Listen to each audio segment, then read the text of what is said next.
Major General Chapman, who's ex-head of counter-terrorism at the Ministry of Defence, to talk about what's gone on in the United States overnight.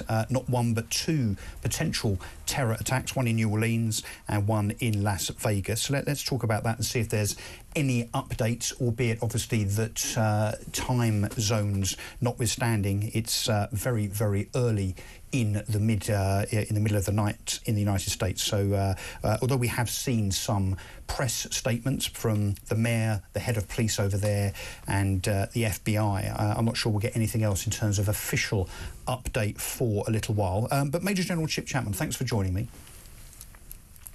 Good afternoon, Russell. Good afternoon. I understand you might know my wingman for the afternoon, Philip Ingram. I do indeed, Russell. Hi, Chip. Good to see you.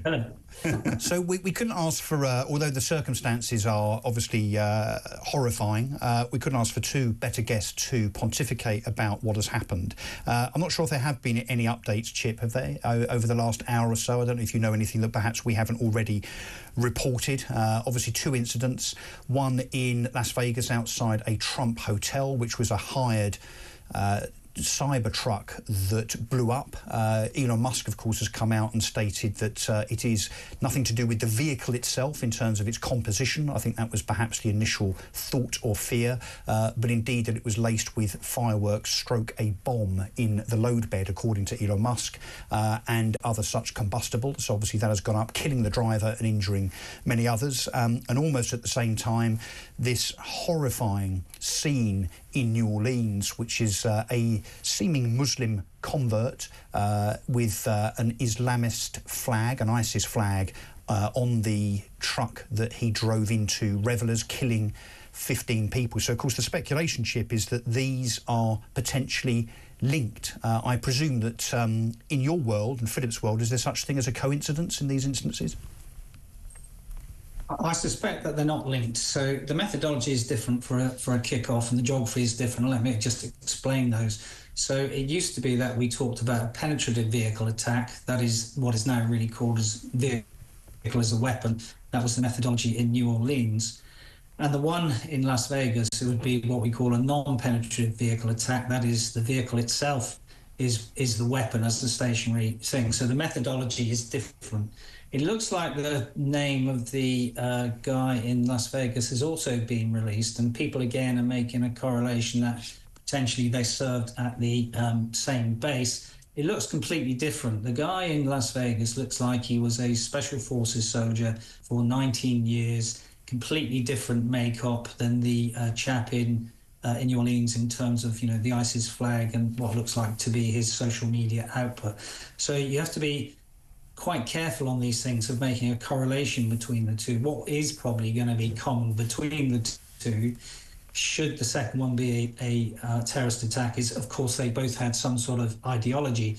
But in terms of how the Americans look at terrorism, they break it down absolutely clearly into domestic terrorism, and there's a lot of that around in terms of, you know, Antifa, white supremacist groups, including on Trump's watch with a lot of racially motivated attacks, which became the priority for the FBI in 2019. Pittsburgh and the Buffalo attacks were the two prime candidates for that in 2018, 2022. So I think this will actually be more of a coincidence at the moment. I can't see that they're linked. However, what the authorities will be trying to do, because there's two prime questions you ask after a first terrorist attack, is did this person act alone, or was he part of a network, and is another attack coming? And the FBI have been quite clear, I think, very, very early, that with regard to the New Orleans attack, that they don't believe that he acted on his own.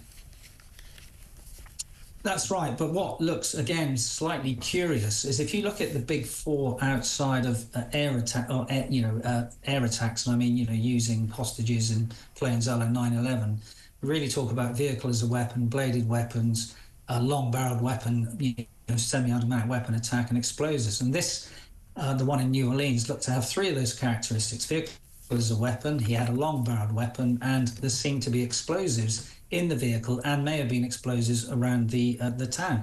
Now, it's actually, apart from the execution of the road, this, if it was explosives, looks pretty incompetent there, because the things which really kill people are long-barreled weapons, automatic automatic and explosives. Vehicle as a weapon can kill lots of people, and indeed it was the attack in Nice in 2016. The lorry attack, is number 7 in the sort of European list of terrible attacks. All the others are really air attacks, using an aircraft to come down and kill all the people on board, which is why we take aeroplanes very seriously in terms of cockpit security and airport security these days. So I don't think at the moment you can say that there is a correlation between these two attacks. We don't know the motivation on the first attack in terms of, yes, it is Islamist, but whether this was related to the globalization of the Intifada, for example, we don't know. That looks completely different to me from the one in Las Vegas. Yeah, let me ask, in fact, Philip, let me ask you, bring you in.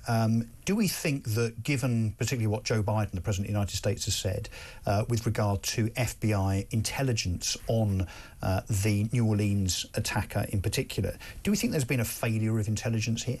It's very easy to label these things as failure of intelligence. Once an action has happened, you then have got a start point and you look back. And you've got 2020 hindsight. What the intelligence organisations are trying to do is have 2020 foresight and to keep us all protected. The FBI are very good indeed, but there are so many agencies across the United States, and the way they're organised, it's very difficult to get information around. We don't know when the New Orleans attacker published his stuff up online and how quickly that had been identified by the FBI as a threat. Shamsud-Din Jabbar, the US national, and it's been emphasised that this perpetrator was a US national who'd served in the military. That he obviously was the vehicle had on it an ISIS flag, so of course there's an inference immediately that obviously this is Islamist, but also that in the hours, perhaps only hours, not days before the attack, he published several things on social media with regard to his intention to kill. Now, from your point of view, both of you actually being veterans of the security and intelligence communities, I suppose it is impractical for the authorities in whatever country to be able to track minute by minute all of the people on their lists, their watch lists. In fact, Philip, you and I were talking about this earlier on in terms of the resources that are needed to track everybody that might be on those lists for whatever reason. So would it be unfair to label this as a failure? You think so? Yeah, very, very much so. If you look at the UK alone, I don't have the statistics for the United States, but on our watch list, there's over 40,000 people. Active investigations today, 900 active investigations into about 3,000 people for terrorist-related activities today by Counter-Terror Police UK and the security services. We don't have enough police officers across the whole of the UK to keep all those people under surveillance. So you have to prioritise things. And the United States is an order of magnitude bigger. I don't know if Chip agrees with me on that. Yeah, what I would say, of course, is that in terms of the security services and counter-terrorist command, there is a prioritisation grid. There always must be. Priority 1 alpha is the intelligence of attack planning. Now, what the difficulty really is that post-2017, with the attacks at sort of Westminster, London Bridge and Manchester, the MI5 in particular, but in terms of the CT Op Centre, etc., brought in a lot of artificial intelligence and machine learning to go through what were previously closed subjects of interest, those outside of the 3,000 which Philip mentioned, and maybe part of the 48,000, whether the sort of divide between subjects of interest and closed subjects of interest has any relevance anymore is a moot point. The key thing about that is that the people who are not on it is because, or the attack planning sort of thing, is because the one thing that artificial intelligence cannot do is it's very bad at predicting social outcomes. So the needle in the haystack, when the needle decides to fall out of the haystack and pinprick someone, is very, very difficult to see, which is why the other thing which is slightly unusual at the moment is in the UK, if you had a complex plot with lots of people in, it is probably 99.999% certain that that plot will be discovered. Yeah. It is generally because of the volume of people involved. Yeah, and because there's normally some sort of leakage in some sort of area, and there'll be signs that will happen. That's why at the moment, because of being no arrests, it seems slightly odd at the moment with the fact there have been no IED explosions and all that sort of stuff. I would have expected by now 24 hours later, some sort of denouement in terms of multiple arrests. So that seems slightly odd and aberrant at the moment as well. Do you think it's odd that the FBI made the statement very, very early on, I mean, within an hour, I think, of the incident, that this perpetrator did not probably act alone? Do you think that was an unusual thing for them to come out with? I do, actually. I think they've been far too forthcoming, because one of the other things we generally say is that 60% of initial reports are wrong, misleading, or inaccurate.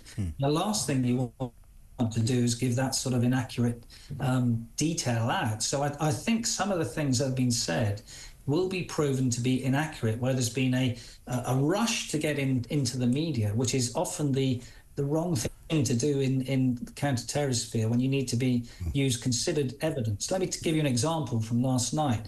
Now, it seemed that people were saying that the thing on the back of the truck was the IS flag. Now, having seen the pictures of that didn't look like a flag to me. It didn't also show the Shahida, the sort of white lettering which tells you about Allah being the sort of God and we all must worship. But Chip, didn't it look as though it had been covered up by someone's jacket? It looked as though it had been covered up. It could have been, but you couldn't go to that conclusion based on that evidence alone. And that's why this is often a jigsaw puzzle without clues, and you need to put all the clues together before you rush to conclusions. But I guess the problem with that, of course, is that the public have a right to know and perhaps to be reassured, particularly if there are potentially other attacks in the offing.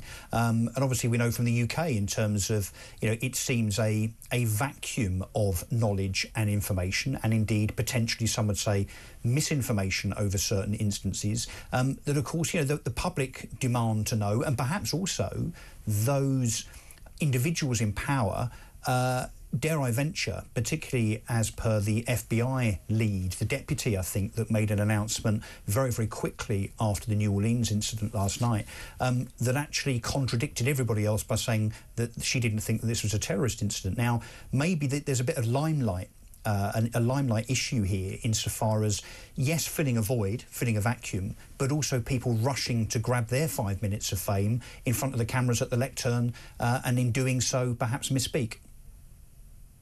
I think that's absolutely correct. I think there's two issues there. The public absolutely have a right to be reassured. The public don't have a right to know everything right from the off. They need to know in a timely fashion when those things are absolutely known. Not because a terrorist incident really goes through three phases. First one is called blimey, it's the Blitz. The second one, who did it and why, which we're still trying to unravel if you put both of these together.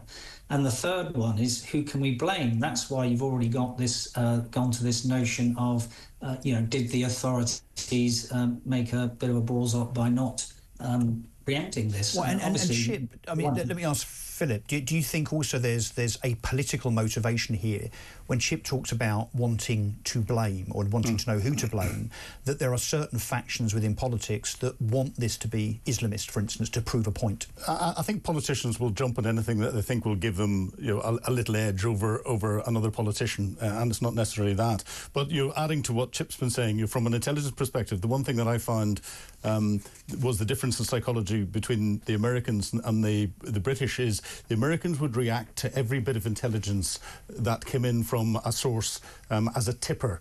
So you get something that comes in and says something is going to happen, they'd react immediately.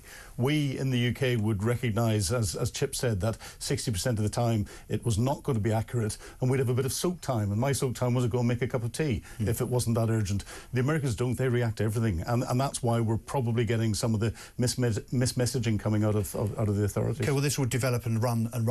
Look, for now, Major General Chip Chapman, thank you very much indeed, and of course Colonel Philip Ingram. It's like the officer's mess here, isn't it? It's wow.